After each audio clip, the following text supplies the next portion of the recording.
ಅಡ್ವರ್ಬನ್ನು start ಮಾಡ್ತಾ ಇದ್ದೀನಿ. Adverb ಅಂದ್ರೇನು? ಕ್ರಿಯಾವಿಶೇಷಣ. ಕ್ರಿಯಾವಿಶೇಷಣ ಅಂದ್ರೇನು? ಅಡ್ವರ್ಬ್. ಈ word use to modify a verb to explain how, where, when and why action is performed is an adverb. ಯಾವ ಪದವು ಏನಪ್ಪ ಅಂದ್ರೆ ನಾವು ಕ್ರಿಯೆ ಮತ್ತು ಅದರ ಕಾರ್ಯವೈಖರಿಯನ್ನು ಏನಪ್ಪ ಅಂದ್ರೆ ತಿಳಿಸುತ್ತದೆ. ಆ ಪದಕ್ಕೆ ಏನಂತ ಹೇಳ್ತೀವಿ ನಾವು? ಕ್ರಿಯಾವಿಶೇಷಣ ಅಂತ ಹೇಳಿ ಹೇಳ್ತೀವಿ. ಯಾವುದಾದ್ರೂ ಏನಪ್ಪ ಅಂದರೆ ಇವಾಗ ಕ್ರಿಯೆಯನ್ನು ನಡೆಸ್ತಾ ಇರುತ್ತೆ, ಅದ್ರ ಬಗ್ಗೆ ಏನಪ್ಪ ಅಂದ್ರೆ ನಾವು ಹೇಳೋದು, ತಿಳಿಸೋದಕ್ಕೆ ಏನಂತ ಹೇಳ್ತೀವಿ ನಾವು? ಕ್ರಿಯಾವಿಶೇಷಣ ಅಂತ ಹೇಳ್ತೀವಿ. ಈಗ ನೋಡ್ರಿ, ಎಕ್ಸಾಂಪಲ್ ಕೊಡೋಣ ನೋಡಿ. ಇಲ್ಲಿ ಏನಪ್ಪ ಅಂದ್ರೆ ಯಾವ ಪದವು ದೇ ಲಿವ್ಡ್ ಹ್ಯಾಪಿಲಿ, ಏನಪ್ಪ ಅಂದ್ರೆ ಅವರು ಯಾವ ರೀತಿಯಾಗಿ ಬರೆದಿದ್ದಾರೆ? ತುಂಬ ಸಂತೋಷವಾಗಿ. ಇಲ್ಲಿ ಏನಪ್ಪ ಅಂದರೆ ಹ್ಯಾಪಿಲಿ ಅನ್ನೋದೇನಪ್ಪ ಅಂದರೆ ಇಲ್ಲಿ ನಮಗೆ ಅಡ್ವರ್ಬನ್ನು ತೋರಿಸುತ್ತೆ, ಕ್ರಿಯಾ ವಿಶೇಷಣ ಆಗಿರುತ್ತೆ. ನೆಕ್ಸ್ಟ್ ನೋಡಿರಿ, ಅದೇ ಥರ ಏನಪ್ಪ ಅಂದ್ರೆ she speaks English quite well. ಅವಳೇನಪ್ಪ ಅಂದ್ರೆ ಇಂಗ್ಲೀಷನ್ನು ಚೆನ್ನಾಗಿ ಮಾತಾಡಬಲ್ಲಳು ಅಂತೇಳಿ ಹೇಳ್ತಾರೆ, ಸ್ಪಷ್ಟವಾಗಿ ಮಾತಾಡ್ತಾಳೆ. ಸೊ ಇದರಲ್ಲಿ ಯಾವುದಾಗುತ್ತೆ ನಮಗೆ? ಕ್ವೈಟ್ ಅನ್ನೋದೇನಪ್ಪ ಅಂದ್ರೆ ಕ್ರಿಯಾ ವಿಶೇಷಣ ಆಗಿರುತ್ತೆ. ಅದೇ ಥರ ಇನ್ನೊಂದು ಎಕ್ಸಾಂಪಲ್ ನೋಡಿ, ಏನಪ್ಪ ಅಂದ್ರೆ ಜಾನ್ಸನ್ ರನ್ ಕ್ವಿಕ್ಲಿ. ಜಾನ್ಸನ್ ಏನು ಮಾಡಿದ್ದಾನೆ?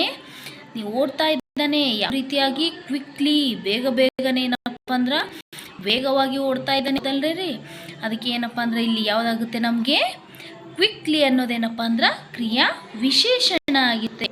ನೆಕ್ಸ್ಟ್ ಇವಾಗ ನಾವು ಪ್ರಿಪೋಸಿಷನನ್ನು ಸ್ಟಾರ್ಟ್ ಮಾಡೋಣ. ಪ್ರಿಪೋಸಿಷನ್ ಅಂದ್ರೇನು? ಸಂಬಂಧ ಕಾವ್ಯ ಅಂದ್ರೇನು ನೋಡೋಣವಾ? A word used before a noun or pronoun to show its relations with other word in the sentence is called preposition. ಯಾವ ಪದವು ಏನಪ್ಪ ಅಂದ್ರೆ ವಾಕ್ಯದಲ್ಲಿ ನಾಮಪದ ಮತ್ತು ಸರ್ವನಾಮಪದದ ಮಧ್ಯದ ಸಂಬಂಧವನ್ನು ಸೂಚಿಸುತ್ತದೆ. ಅದಕ್ಕೆ ಏನಂತ ಹೇಳ್ತೀವಿ ನಾವು? ಪ್ರಿಪೋಸಿಷನ್ ಅಂತೇಳಿ ಹೇಳ್ತೀವಿ. ಸಂಬಂಧ ಕಾವ್ಯ ಅಂಥೇಳಿ ಹೇಳ್ತೀವಿ ನಾವು.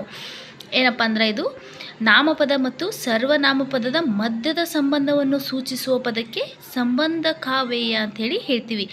ಈಗ ಒಂದು ಎಕ್ಸಾಂಪಲ್ ನೋಡ್ರಿ, Savitri weighted for me. Savitri ಏನಪ್ಪ ಅಂದ್ರೆ ನನಗಾಗಿ ಕಾಯುತ್ತಿದ್ದಳು. ಹೌದ್ರಿ? ನೋಡ್ರಿ, ಏನಪ್ಪ ಅಂದ್ರೆ ನಾಮಪದ ಮತ್ತು ಸರ್ವನಾಮಪದದ ಮಧ್ಯದಲ್ಲಿ ಯಾವ್ದು ಬಂದೈತ್ರಿ?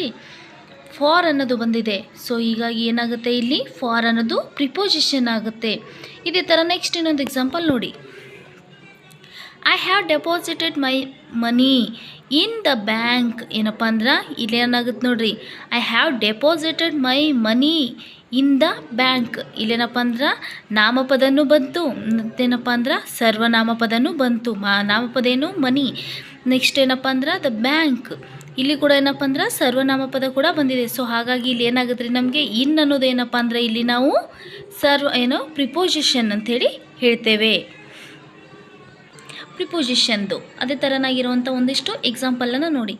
ಏನಪ್ಪ ಅಂತಂದರೆ above, among, against, beyond, along, cross, after, below, about, at, behind, by. ಇವೆಲ್ಲವೂ ಏನಪ್ಪ ಅಂತಂದರೆ ಪ್ರಿಪೋಸಿಷನ್ ಸಂಬಂಧಪಟ್ಟ ಎಕ್ಸಾಂಪಲ್ಸ್. ಇವೆಲ್ಲನೂ ಏನಪ್ಪ ಅಂದ್ರೆ ನಾವು ಯಾವುದಾದ್ರೂ ಏನಪ್ಪ ಅಂದ್ರೆ ಒಂದು ಎಕ್ಸಾಂಪಲ್ ಬರುವಾಗ ಏನಪ್ಪ ಅಂದ್ರೆ ನಾವು ಬೇಗ ಕಂಡುಹಿಡಿಬಹುದು.